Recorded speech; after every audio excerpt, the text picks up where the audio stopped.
actually, me and the club, we sort of grew up together. That's the next one. Seriously though, me and the club, we learned a lot from each other. One of the things that I learned from this club is how to work together with a number of people for a good cause. And one of the latest good causes that we worked on like that was the new club website. And we have the results now. Never in the history of this club have we had 1,275 visits from Russia, Kyrgyzstan, Iraq, and whatever else the CIA is doing. We can be proud of that. Also, never in the history of our club have we had 47 members. So big thanks to Wim Bommeré over there for the technical work on the website and the statistics.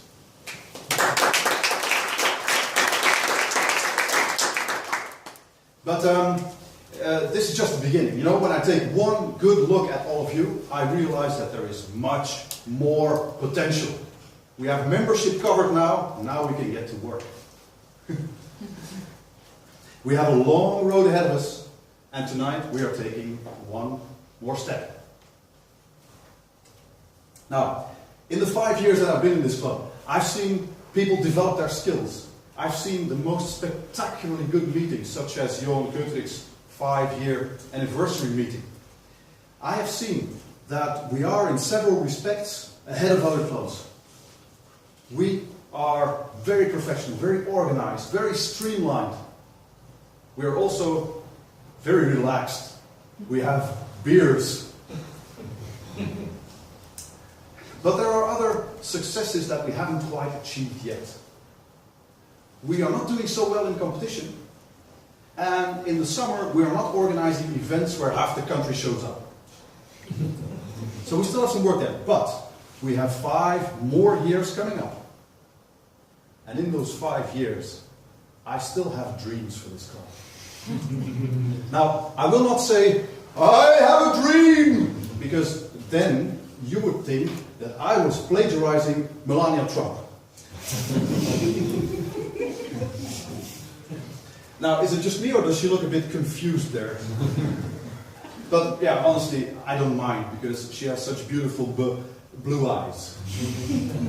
What were you thinking? No, I still have dreams for this club.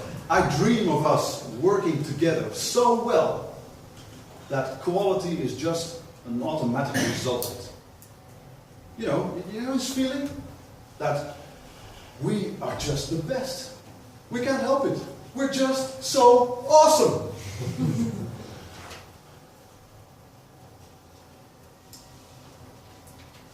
I have a dream of a waiting list for the Leuven Club so long that people will turn in despair to the Brussels Club.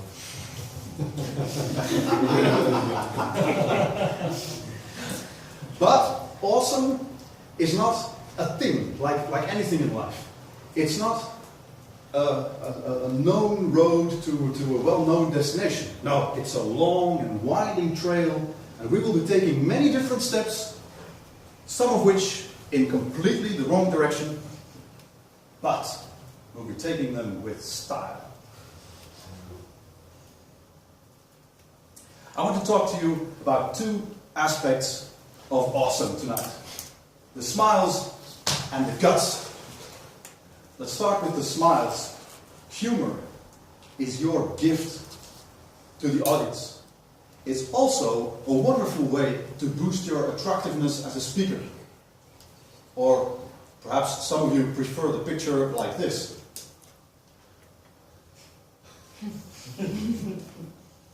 You know that when you go to a comedy show or a stand-up comedy show in Brussels, you're paying 20, maybe 30 euros. Toastmasters is cheap. In addition, if you don't like the speaker, then afterwards you get to evaluate them. I want to tell you about my first big experience with humor. That was in 2013 when I traveled to Budapest to see the European finals of the humorous speech contest. And there was a German guy on. Now I had seen him before, And I thought he was hilarious. When he took the stage, there was hundreds of people in the room just waiting to go crazy. And then, when he delivered his punchline, everybody was laughing, cheering, applauding, all mixed together. And the speaker, he was having the time of his life. He would stand back for a moment, wait for the noise to settle down a little bit, and then, bang, deliver another punchline or another setup. And again, everybody went crazy. And this went on for the full 8 minutes. Can you imagine what that meant for the poor speaker? A German disqualified for being late. Total humiliation. He completely lost his identity in that moment. You know, and since he was already late, he thought he might as well say goodbye in Italian, using the hands. It took another 3 minutes. And needless to say, that guy became my hero in that moment. Yeah, you see, my speeches are often a little bit short, not emotional enough, basically too German. Not him. No. But what about us? How are we doing in the smiles department? Well, I'd say we each have our specialities. My personal specialty would be to jump from one topic to another so fast that nobody knows what the hell I'm talking about, and then you're all thinking, oh yeah, but he worked hard to prepare this, so let's just laugh. Yeah? And then you're all laughing, and I go, oh, okay, so I was funny. That would be my specialty. Now, Peter Jan's specialty is what we would call in Belgium dry humor. Dry humor means delivering in a slightly naive and very sincere manner something completely ridiculous. Such as the story about the parent-teacher mafia at school. Mani's specialty, he's not here unfortunately, Mani's specialty is adventure stories about Africa, with a life lesson in them. Now, I dread the day Mani ever thinks of bringing props, because he will probably bring in a real lion or an elephant, you know, bring the elephant into the room or something like that. Frank's specialty. Oh, let's not talk about Frank, okay?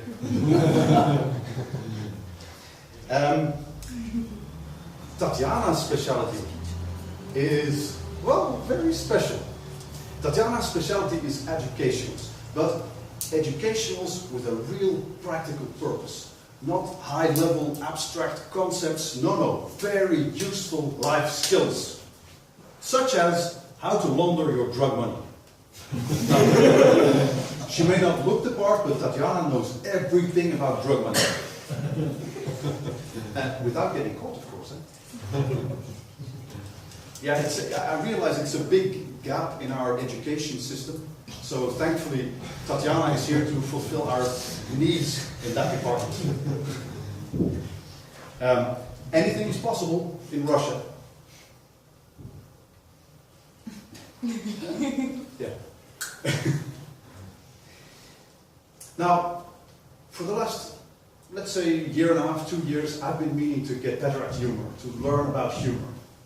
And I know I'm not alone in this. I know several of you also have the same idea. And so we find ourselves on the eve of the humorous contest season with several of us, if not most or even all of us, willing to get better at humor. So what shall we do about it? Now, how about we simply win this thing? I mean, we're awesome enough. Now that means, of course, that we have to beat the other Belgians, and that includes people such as Daniel Mouquet, Jeffrey London, Karsten Wendt. Now, what do you think about that?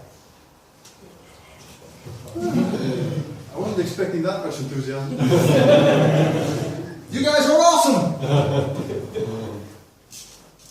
Now, in order to do this, let's emulate them first. You know, learn from them, copy them, basically steal all of their lines. Yeah, and if you're the kind of person who thinks, I'm not that funny, this is where the second point comes in. The guts. Because guts is not about not having any self-doubt. Guts is about having self-doubt and moving forward anyway. And guts basically starts with something very simple. Just seeing things in a different perspective. Some of you might not be able to make people laugh by what you're saying, but that doesn't mean you can't be funny. Some of you, when you give your first speeches, play pocket ping pong. Boing, boing, boing, boing. That's funny. And some of you, when you give your first speeches, dance a stage tango. You know, that's funny too. So you see, you just start with your strengths and build it from there. But I have to admit that I recognize these self-doubts. In fact, just 2 weeks ago, the last meeting, I had a big moment of self-doubt myself. Koen van der Hooydonk did a table topic. Now Koen is a master at improvisation. He's so good at it. But that particular time, I was not impressed. Okay, it's a table topic, that happens. I didn't think much about it. Oh yeah, he just gave me some feedback. So I didn't think much about it. But then he won the best table topic speaker. And that produced a short circuit in my brain and a whole avalanche followed. And I will explain this avalanche to you, but it will require the use of some tools. So, here we go, Wim's avalanche. Wim's avalanche. There we go. Very important. Make it clear that it's the title. There we go. Okay. So the avalanche went something like this. Koen wins. Koen wins. Therefore, and now when you write something down there, you've got to make sure to do it correctly. So I use the mathematically correct. Therefore, double arrow.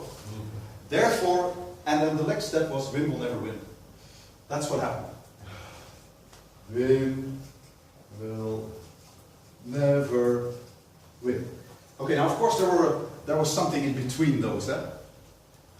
How to win is more or less like this. Let me see if I can clarify this for you. If Koen wins, while Wim is at that particular occasion not so impressed, then obviously Wim does not understand the first thing about the audience. And if Wim does not understand the first thing about the audience, then Wim cannot tune his speech to his audience, and therefore Wim will never win. You see, it makes perfect sense. So I'll just write audience. And therefore, see, that actually, there's still something missing. Because there was actually also a conclusion at the end in my, avalanche here. The conclusion at the end was, therefore, Wim had better do something more useful with his time, such as become a garbage man. So I'll just write down here, garbage. Mind you, I highly respect garbage men, they have a very useful job. And actually, I always wanted to be one, because I thought they only worked on Tuesdays.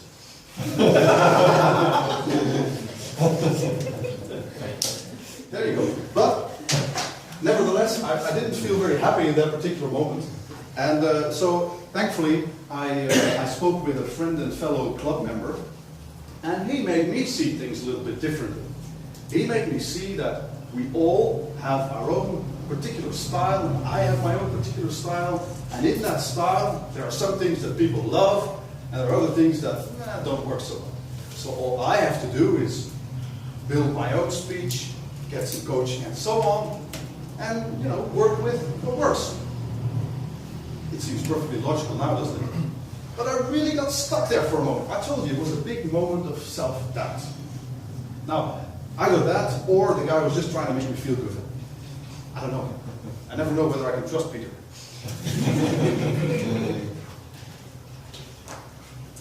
But still, I was freaking out a little bit about doing a 15 to 20 minute speech. In addition, I wanted to be thorough about it, to make it something good. So I prepared very thoroughly, and so I came up with a plan. And here's the plan.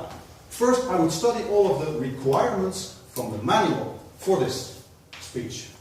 And I wrote each of these requirements on a separate page in my little notebook. And then for the next 2 weeks, on each of those pages, I would write some ideas to fulfill that requirement. See? That took me about 2 weeks, seriously. And as you can see, some requirements generated more ideas than others. Nevertheless, this did work quite well. And let me give you a couple of examples of those requirements. I had to talk about myself as a person, expose myself as a person. I also had to display knowledge of the audience. I had to use anecdotes. I had to use humor. I had to have a call for action and a look to the future. And of course, my look to the future is, we are so awesome, there's no limit to it. Let's make sure we put it into practice. Just in case you haven't caught that yet. You see, when I started speaking about 5 years ago, I thought, okay, write a speech, give a speech. That's not how it works, is it? No. Much more work to be done there is. Much more work, yes. And so I also put that into the plan. See, here's the rest of the plan. Create my visuals, props, whatever. Record a video. Forcing you to memorize the damn thing. Always the problem in my case. Send it out to some people, get some feedback, delete half of what you did and start over. Get some coaching again, and then finally deliver it for the club. And then go home thinking, why on earth did I just spend 7 perfectly good working days on preparing a speech for Toastmasters? But there you go. Do you know what your greatest weakness is as a speaker? Do you? For a lot of us, it's the same thing. It's our command of English language. Now, I know what you're thinking. You're thinking, my English is not that bad. I'm okay. It's even worse. Like mine. Okay, I don't make too many mistakes, but I'm terrible at using colorful, poetic language. Even in Dutch, I need a colorful language course, both in English and in Dutch. And some of you have the gift of being funny right in the middle of a serious speech, just by pronunciation only. For example, when you go 1, 2, 3.